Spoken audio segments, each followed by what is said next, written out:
Hey everybody, it's Brett here with the Tuning School, and on this Tech Tuesday, I'm going to be talking about why your wideband reads lean at idle.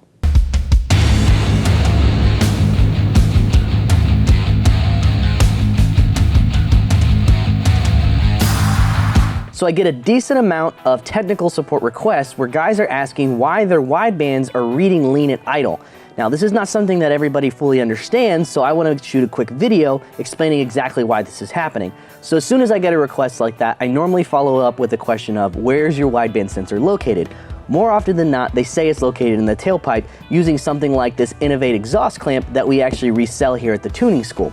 It's really easy and convenient to just throw a wideband into any car. Now, the question is, why is it reading lean at idle? So as they're driving the car around, the air-fuel ratio is 14.7 as it should be, but when they're at idle, what they're actually seeing is an air-fuel ratio that's closer to like 19 or 19.5, and everybody's kind of perplexed about why this happens. So what's actually causing this is the fact that there's not sufficient exhaust flow at the tailpipe of the vehicle. There's so much fresh air around it that it's actually not getting a good sampling of the exhaust, therefore it's reading lean.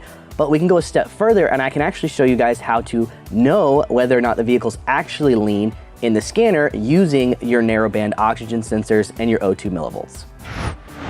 So now let's take a look at this scan from my 2004 Silverado. What I did is I put the oxygen sensor in the tailpipe and then started the car and let it idle.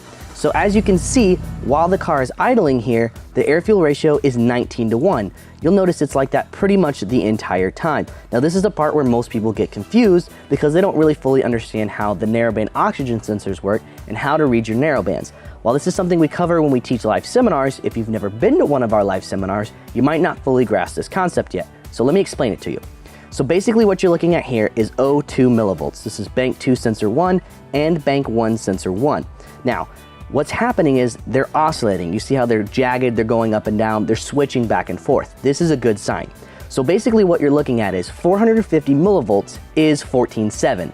Now anything above 450 millivolts is richer than 14.7, and anything below 450 millivolts is leaner than 14.7.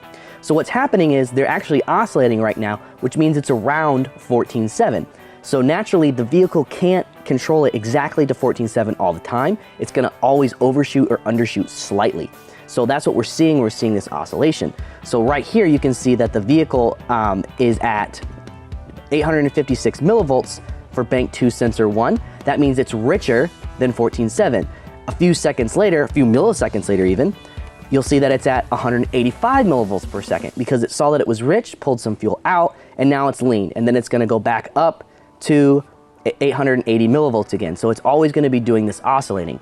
So if we can see this oscillating taking place, then we know for a fact the vehicle is at 14.7, and that reading of the wideband at 19.1 is just simply the wideband not getting a sufficient airflow for signal.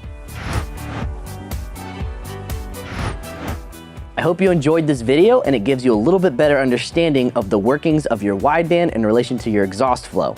If you'd like to see more videos with awesome content like this, make sure that you subscribe to our YouTube channel, follow us on social media, and as always, stay tuned.